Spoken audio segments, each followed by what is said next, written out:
Welcome to Shekhar smart classes में sir R K Sinha Ravi sir. तो हम लोग पढ़ रहे थे टेंस।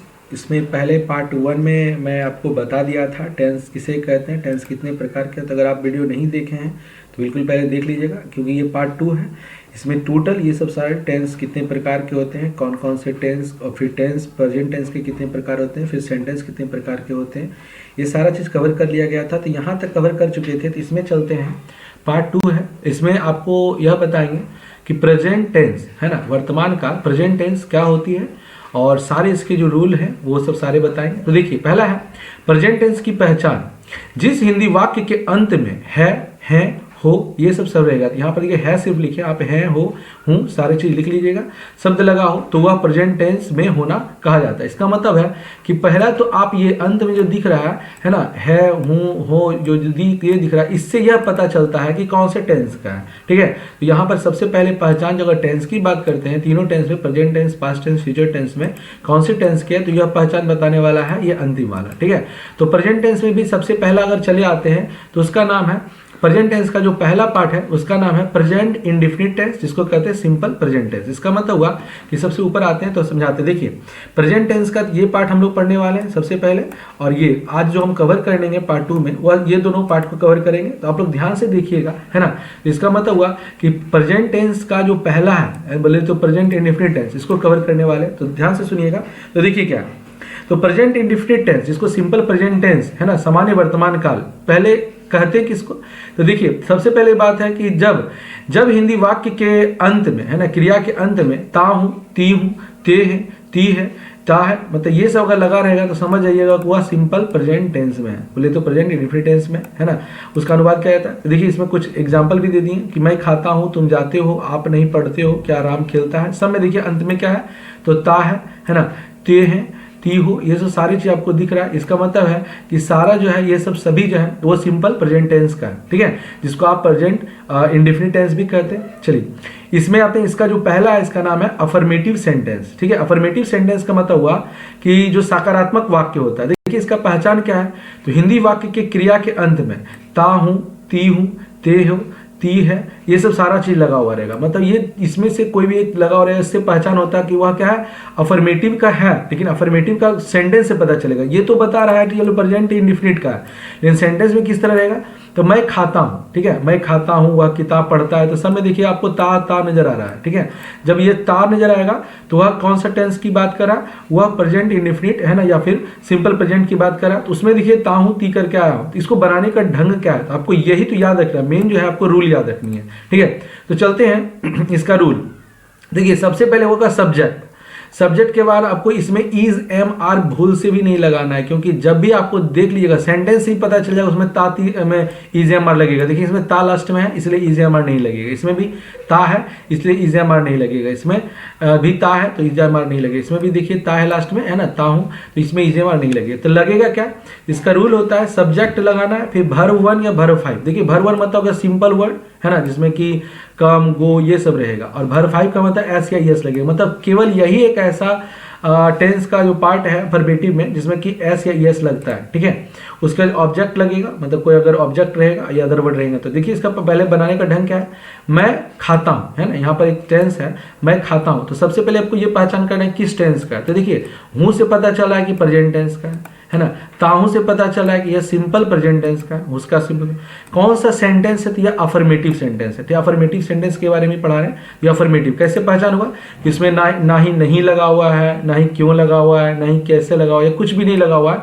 तो सिंपल सी बात है, यह कौन सा अफर्मेटिव सेंटेंस है। इसका बनाने का ढंग क्या है, सब्जेक्ट बोला, फिर वर्ब 1 या वर्ब 5 लिखना, और ऑब्जेक्ट होगा तो फिलहाल इसमें ऑब्जेक्ट नहीं है। ठीक है, तो आई इट है ना, आई इट जो हो गया मेरा कौन सा है, तो देखिए आई इट क्यों लगा, आई एम क्यों नहीं लगा, क्योंकि पहले बोल दिया इज, एम, आर इसमें लगाना ही नहीं है, क्योंकि ताहू करके है। ठीक है, और इज, एम, आर लगता है किसमें, तो रहा रही में लगता है, इसमें रहा रही नहीं है। ठीक है, इसमें आई इट होगा, वह किताब पढ़ता है, तो ही रीड्स। अब यहाँ पर एस लग गया, ही रीड्स द बुक। अब इसका मतलब समझिए कि एस कहाँ लगेगा, तो क्या लिखा हुआ है कि वाक्य में केवल थर्ड पर्सन के सिंगुलर नंबर यानी ही, सी, इट या कोई नाम आए तभी आपको लगाना है एस या एस। तो यहाँ पर आ गया वह लगेगा, तो ही रीड्स, और इसमें ऑब्जेक्ट है बुक है ना, यहाँ ऑब्जेक्ट आ गया। इसके बाद भी आता है, अगर कोई वर्ड होगा तो उसको अदर वर्ड कहा जाएगा, उसके बाद लगेगा। ठीक है, मैं नाचता हूँ, आई डांस, है ना। वे लोग खेलते हैं तो they play, only they play लगाना, ना कि दे आर प्लेइंग करिएगा, नहीं तो रहा रही का सेंटेंस हो जाएगा, ठीक है। तो आपको ये याद रखनी है ना। तो सेंटेंस से आपको ये याद रखनी है। नेक्स्ट आते हैं निगेटिव सेंटेंस। निगेटिव में होता है क्या, इसका पहचान क्या है, तात ही तो लास्ट में रहेगा, लेकिन नहीं एक रह जाएगा तो समझिए एक निगेटिव सेंटेंस है। जैसे देखिए, है ना, तो इसका पहले क्या है, तो सेंटेंस समझिए, वे लोग नहीं नाचते हैं, तो वे लोग नहीं नाचते हैं, तो यहाँ पर नहीं आ गया तो निगेटिव है, ठीक है। वह आम नहीं खाती है, तो सिंपल सी निगेटिव है, यहाँ भी मतलब हर निगेटिव में नहीं लगा हुआ रहेगा। इसका बनाने का ढंग क्या है, सब्जेक्ट के बाद आपको डू डज लगाना, और एक चीज है कि इसमें सिर्फ भर वन लगता है, ठीक है। जैसे ही नॉट आएगा तो भर वन लगेगा, इसमें भर फाइव से कोई मतलब नहीं, केवल और केवल भर फाइव लगेगा, तो केवल और केवल अफर्मेटिव में लगेगा, बाकी कहीं नहीं लगेगा, ठीक है, ये ध्यान रखिएगा।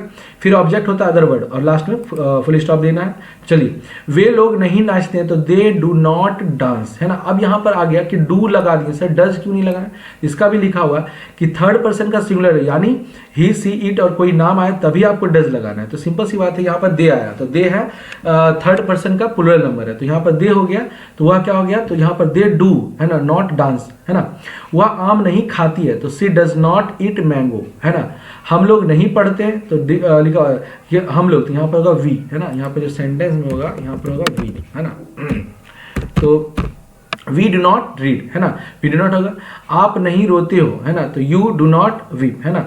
तो इस तरह के आपको बनाना है इसमें लेकिन हाँ ध्यान रखिए, भर्व में वन लगे लगाना, एस या एस नहीं लगाना, ठीक है। नेक्स्ट आता है थर्ड नंबर में, इसका नाम है इंट्रोगेटिव इंट्रोगेटिव सेंटेंस। में हमेशा आपको आगे में क्या नजर आएगा, फिर बाद में तो अंत में ताहू तीहू तो रहेगा ही रहेगा, है ना। इसको बनाने का ढंग केवल कुछ नहीं, डू या डज को आप आगे कर दिया। एक चीज का ध्यान रखिएगा, डू जब भी लिखिएगा डी बड़ी लिखिएगा, है ना, दोनों में ध्यान रखिएगा, डू या डज लिखिएगा तो बड़ी में, ना कि छोटी वाला डी कर दिएगा, इससे गलत हो जाएगा सेंटेंस, ठीक है। और इसके अंत में क्या आता है, क्वेश्चन मार्क आता है। इसका रूल क्या हो गया, तो डू डज लगाना है, सब्जेक्ट रहेगा, भर वन रहेगा, ऑब्जेक्ट रहेगा, अदर वर्ड रहेगा, लास्ट में क्वेश्चन मार्क जरूर आपको दे देनी है, ठीक है। तो चलते हैं, क्या हुआ हंसता है, तो डज ही लाफ, है ना। तो यहाँ पर डज क्यों लगा, क्योंकि ही से आपको कैसा डू या डज कैसे पहचान होगा, तो यहाँ पर देखिए वह है, तो वह से आपको पता करना है कि डू लगेगा या डज लगेगा, ठीक है। मतलब डू या डज ही बता रहा है कि उसमें वो डू लगेगा या डज लगेगा, तो यहाँ पर होगा। तो आपको ऐसा सेंटेंस को सबसे पहले, ये इंट्रोगेटिव का है इसलिए आपको सबसे पहले डू या डज पहले लगाना है, तो डज ही लाफ होगा। मैं लिखा, क्या मैं तैरता हूं, तो होगा डू आई स्विम, है ना। क्वेश्चन मार्क देना बिल्कुल भूलिएगा मत, देना ही अवश्य, है ना। क्या हम लोग दौड़ते हैं, है ना, तो आर वी रन, है ना। क्या आप सोते हो, तो डू यू स्लीप, है ना। तो ये सिर्फ सारे जो सेंटेंस हो गया वो हो गया इंट्रोगेटिव का। अब आते हैं इंट्रोगेटिव निगेटिव में आपको क्या और सब्जेक्ट के बाद नहीं एक चीज रहेगा, तो ध्यान रखिएगा, क्या के बाद सब्जेक्ट के बाद नहीं रहेगा। जैसे क्या आप नहीं रोते हो, तो इसका सेंटेंस में क्या करना है, डू डज के बाद सब्जेक्ट रहेगा, फिर नॉट रहेगा, भर वन रहेगा, ऑब्जेक्ट रहेगा, अदर वर्ड रहेगा और क्वेश्चन मार्क जरूर रहेगा, ठीक है।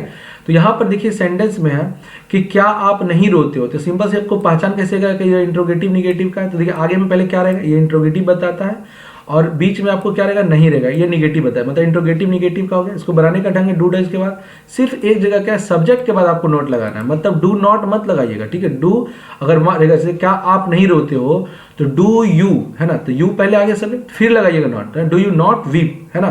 क्या वह नहीं गाता है, तो डज ही नॉट सिंग, है ना, और क्वेश्चन मार्क तो रहेगा।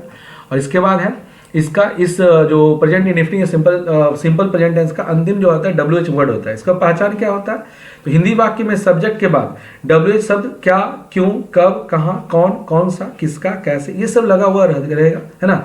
एक रहेगा इसमें से, और अंत में तो ये रहेगा ही, पहचान तो है ना। और अंत में जो है आपको क्वेश्चन मार्क जरूर मिलेगा, ठीक है, ध्यान रखिएगा, है ना। तो देखिए सबसे पहले इसमें क्या है, तो WH रहेगा, डू डज रहेगा, सब्जेक्ट रहेगा, नॉट अब होगा तो दीजिएगा, नहीं तो नहीं दे सकते, इसलिए इसमें इसी में ब्रैकेट में लगा दिए। भरवन होगा, ऑब्जेक्ट होगा, अदर वर्ड होगा, क्वेश्चन मार्क रहेगा, ठीक है। जैसे यहाँ क्या, राम कहाँ जाता है, को पहचान कैसे होगा कि ये WH वर्ड का है, तो देखिए कहाँ बीच में आ गया, है ना। कहाँ बीच में अगर आ जाता है, क्यों बीच में आ जाता है, क्या बीच में आ जाता है, अगर आता है तो यह कौन सा होता है, WH वर्ड सेंटेंस होता है। तो इसका बनाने का ढंग क्या है, तो सबसे पहले वाला WH वर्ड का मीनिंग लिखिए। तो WH वर्ड मतलब यहाँ पर कहाँ आया, तो कहाँ का वेयर हो गया, है ना, क्यों रहता है तो क्यों का मीनिंग होता है, ठीक है। उसके बाद क्या बोला, डू या डज लगाने के लिए। तो देखिए अब कहेगा सर डू डज का कैसे सिलेक्शन करेंगे, तो सिंपल सी बात है कि अगर राम है तो नाम के साथ डज लगता है, इसलिए वेयर डज राम गो, है ना। इसका मैं क्यों नहीं पढ़ता हूं, तो why do I not read, तो ये सारा जो रहा यह कौन सा रहा, तो सिंपल प्रेजेंट टेंस का रहा, ठीक है, प्रेजेंट इंडेफिनिट टेंस बोलते हैं, तो इसमें से प्रेजेंट इंडेफिनिट हो गया। इसके बाद हम लोग चलते हैं प्रेजेंट कंटिन्यूअस टेंस का नाम है प्रेजेंट इम्परफेक्ट टेंस, जिसको तत्कालिक वर्तमान काल कहते हैं, ठीक है। तो देखिए प्रेजेंट कंटिन्यूअस टेंस जो है प्रेजेंट इम्परफेक्ट, इसका दो नाम है, आप दोनों में से एक भी ध्यान रखिएगा, कोई भी याद रखना है, इसमें कोई दिक्कत नहीं। इसको कहते हैं तत्कालिक वर्तमान काल। देखिए सबसे पहले इसका पहचान क्या है, तो लिखा हुआ है कि इसका जो अंत में होता है ना, उसमें आपको हमेशा क्या होगा, वर्तमान तत्कालिक करने की बात कर रहा है। जैसे मैं पढ़ रहा हूँ या मैं पढ़ा रहा हूँ, तो पढ़ा रहा हूँ तो अभी वर्तमान में आपको पढ़ा रहे हैं, तो रहा रही रहेगा। उसके पहले वाला जो था समय ताती था, है ना, ता हूँ ती हूँ, इसमें रहा रही रहता है, ठीक है। हमेशा देखिए वह जा रहा है, क्या वह तैर रहा है, मैं नहीं सो रहा हूँ, क्या वह क्यों हंस रही है, ये सब सारी चीज आपको मिलकर रहा रही करके मिलेगा। इसका अफर्मेटिव की बात करते हैं, तो अफर्मेटिव जो इसका होता है, तो हिंदी वाक्य के क्रिया के अंत में आपको रहा है, रही है, रहा हूँ, रही हूँ, रहे हैं, रहे हो इत्यादि ये सब लगा हुआ रहेगा। इसका बनाने का ढंग क्या है, देखिए एक चीज ध्यान रखिएगा, ऊपर वाला में आपको डू डज लगाना है ना, क्योंकि उसमें ताती करके था, इसमें इज एम आर, ठीक है। इसका मतलब हुआ, बस आप मेरी तरह से अगर लैंग्वेज से समझना चाहते हैं तो ऐसे समझिए कि देखिए इसमें क्या होता है कि आपको हमेशा डू डज का लगाए, मतलब देखिए हमेशा ही बताएंगे कि डू डज होता है नमक की तरह काम करता है, ठीक है। मतलब टेंस में नमक है, नमक को आप डबल नहीं डाल सकते। इसका मतलब अगर डू लगाना है तो डू लगाइए, डज लगाना है तो डज लगाइए, ना कि दोनों लगा दीजिएगा, ये गलत है।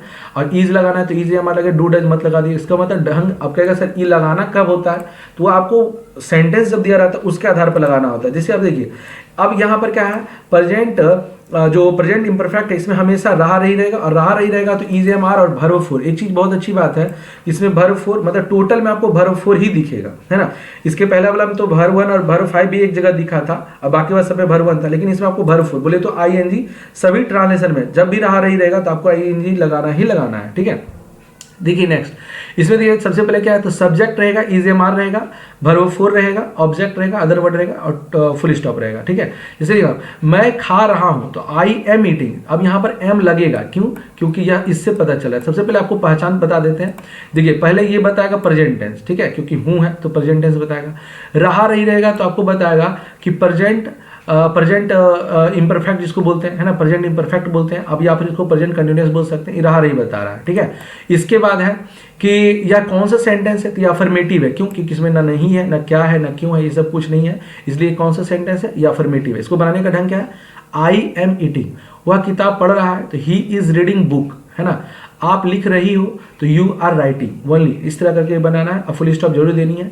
वे लोग रो रही है ना, वे लोग रो रही है तो अगर दे आर वीपिंग, मतलब ये सब सारे में आपको आई एन जी जरूर लगाना। इसके ऊपर वाला में भूल से भी आई एन जी मत लगाइए, उसमें सिर्फ सिंपल रहेगा, है ना। नेक्स्ट आते हैं निगेटिव की बात करते हैं। अब यहाँ पर एक चीज लिख दिया गया है कि आई के साथ एम लगाना, ही के साथ ही सीट और नाम के साथ आपको इज लगाना, और जो प्रोनाउन अदर प्रोनाउन होता है जैसे दे हो गया, देम हो गया, ये सब सारी चीज के साथ आपको आर लगाना है, ठीक है। तो नेक्स्ट आते हैं कि निगेटिव सेंटेंस आता है इसका नकारात्मक। देखिए नहीं रहेगा, अंत में रहा रही रहेगा, इसका हमेशा पहचाने का ढंग जो है अंत में रहा रही इत्यादि लगा हुआ रहेगा, ठीक है। तो इसमें बनाने का ढंग कुछ नहीं है, सिर्फ आपको नॉट लगा देना, बाकी वही रहेगा subject plus is am are plus not plus verb four plus object plus other word plus जो रहेगा अंदर में लास्ट में फुल स्टॉप रहेगा, ठीक है। जैसे लिखा हुआ राधा नहीं दौड़ रही है, तो राधा इज नॉट रनिंग। अब यहाँ पर बनाने का ढंग क्या, पहले इसको पहचान करते हैं। यहाँ पर ये बता रहा है प्रेजेंट टेंस का, रही रहा बता रहा है प्रेजेंट परफेक्ट का, है ना, जिसको कंटिन्यूअस टेंस कहते हैं, है ना। नहीं बता रहा निगेटिव सेंटेंस का है, बाकी वह ट्रांसलेशन का जो रूल है वो आपको ध्यान रखना पड़ेगा। तो देखिए सेंटेंस भी पता चल जाएगा उसका रूल क्या है। तो राधा यहाँ पर क्या, राधा नहीं दौड़ रही है, तो सिंपल सी बात है कि सब्जेक्ट लगाना है, फिर इज एम आर लगाना है, फिर नॉट लगाना है, फिर वर्ब फोर लगाना है, फिर आपको ऑब्जेक्ट लगाना है, सॉरी वर्ब फोर लगाना है, तो वर्ब फोर में तो दौड़ना के साथ में आई एन जी लगा दीजिएगा, उसका तो ऑब्जेक्ट रहेगा, तो फिलहाल यहाँ पर ऑब्जेक्ट नहीं है।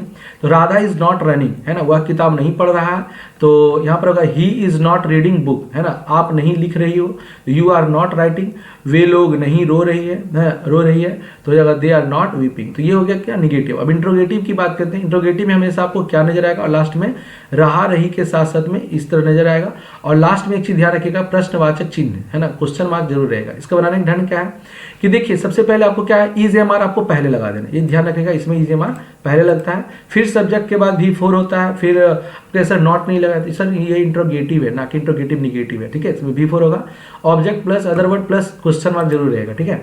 तो क्या मैं खा रहा हूं, तो एम आई ईटिंग बोलेंगे, ठीक है। क्यों आप लगेगा? अब कैसे सर एम कैसे पता चला आपको? तो देखिए ये देखना आपको ये वाला आई है ना, उसके हिसाब से एम लगाना, इज लगाना, आर लगाना है। तो यहाँ पर हूँ है तो हो जाएगा एम आई ईटिंग, ठीक है। क्या हुआ? किताब पढ़ रहा है तो हो जाएगा इज ही रीडिंग, है ना, बुक, है ना। क्या आप लिख रही हो? ध्यान रखिएगा सर में क्वेश्चन मार्क जरूर लिखिएगा। तो आर यू राइटिंग? क्या वे लोग रो रही हैं? तो आर दे वीपिंग। ये सब सारे जो हो गया मेरा कौन सा हो गया? तो इंट्रोगेटिव सेंटेंस हो गया, इसको कहते हैं प्रश्नवाचक चिन्ह, ठीक है, प्रश्नवाचक।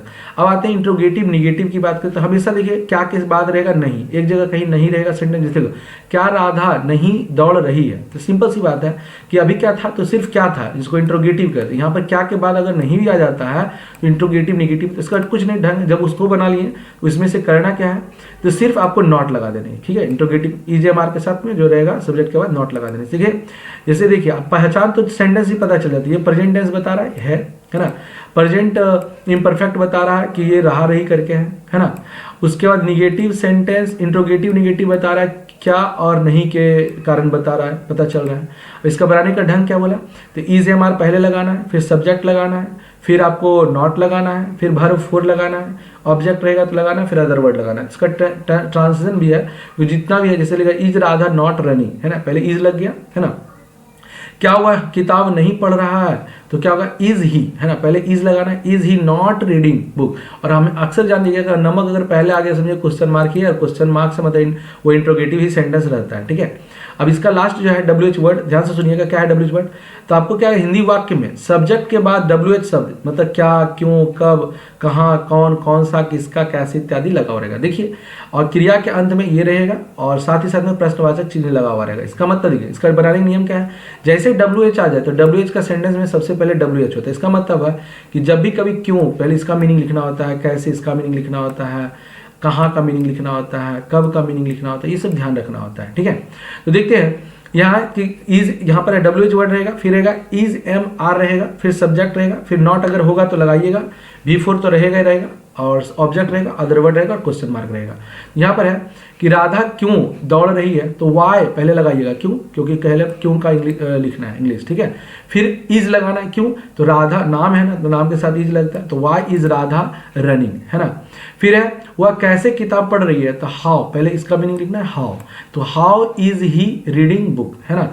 आप कहाँ लिख रही हो, तो वेयर आर यू, है ना, वेयर आर यू नॉट, अच्छा कहाँ नहीं लिख रहे हो ना, तो आप कहाँ, यहाँ पर आपको नहीं कर लीजिएगा, ध्यान रखिएगा, नहीं, है ना, आप कहाँ नहीं, है ना, आप कहाँ नहीं लिख रही हो, तो where are you not writing, है ना। वे लोग कब नहीं रो रही हैं, है ना, तो वेयर लिखा, वेन पहले लिखना है इसका, वेन, है ना, when are they not weeping. तो ये रहा टोटल जो कि WH वर्ड रहा। तो WH वर्ड में सिर्फ यही ध्यान रखिएगा पहले WH का मीनिंग, तो WH का मीनिंग आपको नहीं पता तो इसको ध्यान से सुन लीजिए। देखिए क्या का क्या होता है, वाट होता है, क्यों का वाई, है ना, कब का वैन, कहाँ का होता है वेयर, है ना, कौन का होता है हु, है ना, फिर होता है कौन सा का विच, और हुज किसका, और कैसे का हाउ। तो इसका मीनिंग आपको बिल्कुल याद रखनी चाहिए, है ना, जिसके कारण से आपको ट्रांसलेशन में ये समय प्रॉब्लम नहीं होगा। और इसमें क्वेश्चन मार्क बिल्कुल भूलिएगा नहीं, है ना। तो ये रहा पार्ट 2, इसमें से आपको जितना है दोनों यहाँ पर 2 टेंस का जो है 2 पार्ट को कवर किया गया। यहाँ पर बता दें कौन कौन सा कवर हुआ। तो देखिए यहाँ पर हम लोग अभी सिर्फ ये और ये पार्ट को A और B मतलब प्रेजेंट का 2 पार्ट पढ़े, फिर नेक्स्ट वीडियो में आपको 2 पार्ट पढ़ाएंगे। तो एक एक करके आपको इसको अच्छे ढंग से लिखना है, सुनना है, समझना है और अच्छे से याद रखनी है। अपनी कॉपी में एकदम अच्छे से नोट्स जरूर कर लीजिएगा, इससे आपको याद रह सकेगा। और आपको वीडियो अच्छा लगा तो लाइक, सब्सक्राइब और शेयर करना ना भूलिएगा। और आप लोग जल्द से जल्द इसको सब्सक्राइब कर लीजिएगा, जिससे क्या होगा जब हम इसका 3rd पार्ट और आगे का पार्ट अगर लाते रहेंगे और सारा चीज़ आपको सॉल्यूशन मिलते रहेगा, आप इसको अच्छे तरीके से देख के नोट कर लीजिएगा। Thanks for watching.